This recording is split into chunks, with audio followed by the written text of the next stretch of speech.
I know some of you have already watched the Netflix documentary, The Crash, and have seen dozens of videos on the Mackenzie Shirilla convicted murder case. Let's talk about it. We got to talk about this new Netflix documentary that just dropped, Crash, about the Mackenzie Shirilla case. Many people believe that what happened was intentional. We see Mackenzie Shirilla give an interview from inside of prison as she is. People are absolutely ripping the doc star Mackenzie Shirilla for her behavior. So why should you watch this video? What more can you possibly get here? Well, I guess you'll have to watch to find out. But what I can promise you is this. After watching this video, you will understand everything this case has to offer. I am not going to drag the complex stuff. I am going to give you everything the way it is, without any BS, simple and straight. Sit with me, because if you are new here and trying to understand how a manipulator can look a judge in the eye and lie, use this case as your blueprint. We know that Mackenzie was convicted for 2 murders. Her 20-year boyfriend, Dominic Russo, and his friend, Davion Flanagan. They were driving late at night. Their car crashed into a building. Only Mackenzie survived. Doesn't look like a murder, does it? Everyone assumed the party responsible survived this documented fatality by pure luck. But the vehicle's internal computer revealed the absolute truth. She was the only person in that car wearing a seatbelt, and the accelerator was pinned to the floor at 100% for 5 full seconds. To understand how a defense strategy was perfectly built on a medical lie, and how digital data completely destroyed it, we have to go back to the morning this documented incident happened. It was July of 2022, in Ohio. The relationship between Mackenzie and her boyfriend Dominic was heavily documented, and the documentation revealed a severe pattern of harmful behavior. The two frequently engaged in documented conflict. Phone recordings captured Kenzie threatening her boyfriend. She screamed that she would refuse to leave his house. She demanded complete control. The behavior escalated constantly. You're gonna open the door and stop hiding behind the door like a little fucking bitch. Step away from the door. Maybe I can come outside and talk for a second. No, we're not fighting outside. You're gonna open the door right now. Why? Then came the early morning hours of July 31st. A passerby on a motorcycle noticed a horrific scene. A vehicle had slammed directly into a brick building. The impact was catastrophic. He called 911. There's a car that's smashed up against the building. I didn't go up to it because I was on my motorcycle. I didn't know if I'd get stuck, but they ran the curb. I can see they smashed the sign and hit the building. The car's crashed. The police arrived and found 3 occupants inside the mangled metal. It was a total disaster. What we found out is that 2 young men lost their lives, Dominic and his friend Davion, but the driver miraculously survived. The driver was airlifted to a hospital. Her parents rushed to the waiting room. The police arrived to gather basic information, but the parents did not behave the way you would expect. The father immediately became aggressive. He demanded the police return his daughter's cell phone. He claimed he needed the device to communicate with his other child. I'll be honest with you. Till this point, I don't completely blame the father. I mean, I believe every parent would behave that way when they find out their 17-year-old is in a hospital bed fighting for her life. But my empathy for him lasted very little, and we will soon find out why. Now, why demand the phone when your child is in critical condition? Because the phone holds the digital footprint, the text messages, the location data, the unvarnished truth, and they wanted to clear every possible piece of evidence out of there. First, everyone thought they were on drugs. Police found marijuana along with some other substances in the car, but medical representatives stated they were not under the influence. The parents immediately began spinning a narrative. They claimed their daughter was completely innocent. They told anyone who would listen that she suffered a sudden medical emergency. They specifically blamed a condition called POTS. POTS stands for Postural Orthostatic Tachycardia Syndrome. It is a real medical condition. But here is the part nobody talks about. POTS primarily causes severe dizziness and fainting when a person stands up quickly. It does not typically cause a person sitting securely in a driver's seat to suddenly pass out. A fainting spell does not cause a foot to press the gas pedal completely to the floor. The public immediately saw through the medical excuse. The parents enabled the deception from day one. They completely shielded their child from consequences. I mean, why wouldn't they? The father openly allowed his teenage daughter to smoke marijuana. He allowed her to move in with an older boyfriend while she was still a minor. They refused to set boundaries, and therefore, the behavior escalated into a documented fatality. The system was supposed to intervene, but the system often waits until the damage is already done. People assumed the court would easily buy the medical defense. The parents hired expensive lawyers. The defense strategy relied entirely on casting the driver as a helpless victim of her own body. But the investigators possessed something far more reliable than human testimony. They possessed the vehicle's event data recorder. The event data recorder is the black box of the car. 99% of new vehicles sold in the United States have them. They record the exact telemetry of the vehicle 5 seconds before impact. The data was completely devastating. The throttle was fully depressed to 100%. The brakes were never applied. The steering angle remained steady. The data proved conscious control. An unconscious person goes limp. They do not maintain a death grip on the steering wheel while burying the accelerator. The defense team realized they had a massive problem. A jury of angry citizens would never believe the medical lie. I mean, if we can see it, they definitely will. So the defense lawyers chose to waive a jury trial. Yeah, that can be done under Ohio law. They requested a bench trial, which essentially just means the judge acts as both the referee and the jury. Only 2% of felony cases in Ohio use a bench trial. The defense gambled that a single judge would be more lenient. They were completely wrong. The judge dismantled the medical defense using the Bureau of Motor Vehicles records. The BMV relies on a self-reporting honor system. When the driver originally applied for her license, her mother co-signed the document. They explicitly checked a box, denying any medical conditions that could impair driving. And then, the driver renewed her license shortly after the documented fatality. She once again denied having any medical issues to the state. The paperwork completely destroyed the post-defense. The mother legally attested that her daughter was completely healthy. She trapped herself in her own documentation. But the prosecution uncovered even more disturbing evidence. Cell phone data placed the driver in the exact industrial parkway days before the incident.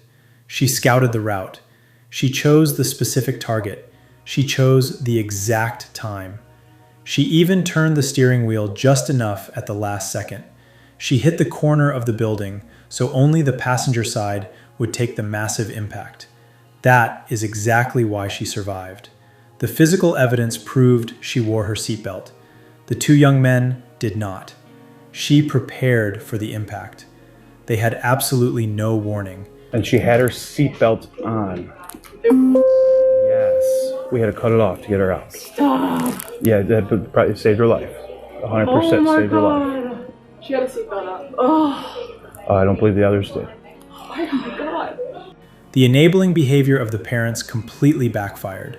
The mother stood in court and begged for leniency. She dismissively referred to Davion as just a new friend. The judge immediately shut her down. Dominic, okay, I'm asking you for leniency because this was a tragic accident that she does not remember. And Davion, he's a new friend. And I'm so sorry. What does that mean? His life is worthless? No. God, no, not at all. They all loved each other. They all spent every day together. You know what I mean? I don't know and too much for him. Isn't that part of the problem, Mrs. Sherrill? Sorry? Isn't that part of the problem, that they all trusted each other? Isn't that part of... It's not a problem at all. It was wonderful. It's a problem how they all ended up in the car together and two of them ended up dead. And the father faced his own reckoning. He voluntarily appeared in a Netflix documentary defending his daughter. He stated on camera, and I quote, "She needs her marijuana, but she could never do such an evil thing." He worked as a teacher at a private Catholic school. The school diocese saw the documentary. They immediately placed him on administrative leave for poor judgment. This makes me furious. It is one thing to have strong opinions about your child, but to gaslight yourself and refuse to see the evidence lying right in front of you, that is a completely different thing. The lifelong pattern of enabling behavior finally destroyed his professional career. The judge reached a final verdict. She found the driver guilty on all 12 charges. The sentence was severe, 2 life terms in prison. But the public was absolutely outraged by a specific detail. The judge ordered the life terms to be served concurrently. Concurrent sentencing, which essentially just means the terms are served at the exact same time. This allows the party responsible to be eligible for parole in just 15 years. People flooded the internet demanding to know why. The system frequently merges timelines for a single continuous event. The court views the crash as one action resulting in 2 fatalities. While Kenzie was charged as guilty, her final statement felt very fake. Here is what she said. I'm not Davion. So deeply sorry. I hope one day you can see I would never let this happen or do it on purpose. And I'm so sorry.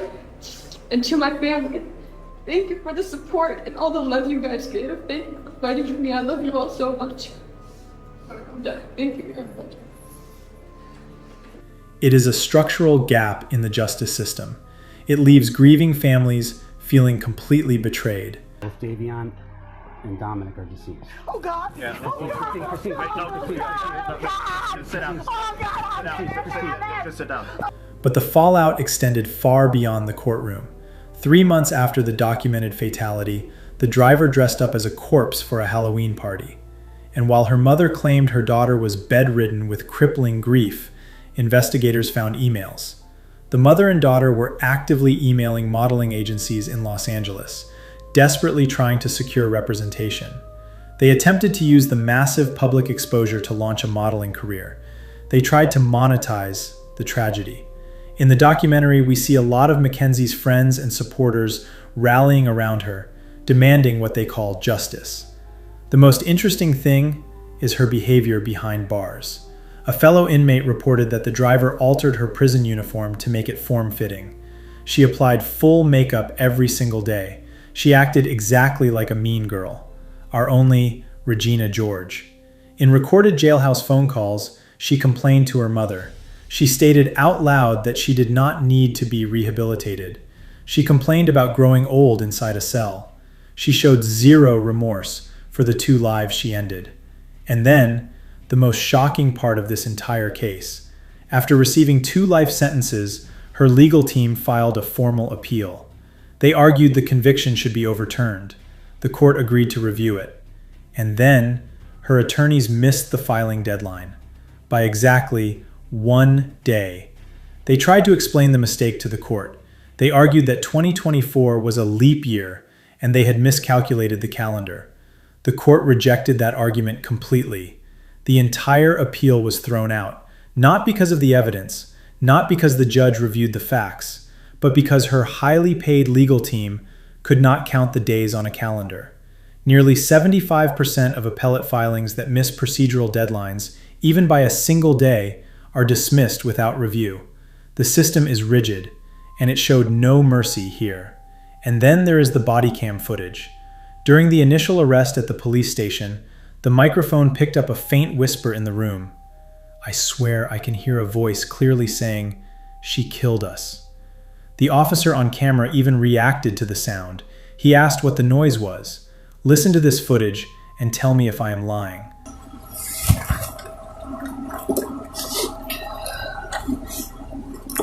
A lot of people believe it was Dom's voice. They believe the recording caught something paranormal. It is a chilling final detail that haunts everyone who watches that footage. So what does this actually mean for you? This case proves that enablers will protect a deceiver until the very end. The parents refused to hold their child accountable. They blamed the victims. They blamed a fake medical condition. But the system possesses tools that manipulators cannot control. Digital data is the ultimate equalizer. You cannot gaslight an event data recorder. You cannot manipulate cell phone tower pings. If you are fighting a deceiver in court, you must rely on the digital footprint. Demand the data. The data does not lie. Before we end this, there are millions of tragedies that occur every day, and only a few ever come to light. So if you believe your story belongs in this documented channel, the link is in the description. Your story will be kept confidential and will not be revealed unless you say otherwise. Nothing here is legal advice. Everything comes from public record. If you are facing a legal situation, please consult a licensed attorney. The system will always have terrifying gaps. A 15-year parole eligibility feels like an absolute insult to the victims. But the truth ultimately surfaced because the vehicle's computer recorded every single millisecond. The deception failed because the data survived the crash. And what happens to a DoorDash girl who filmed a man without his consent while he was drunk and posted it on social media? That case is on your screen right now.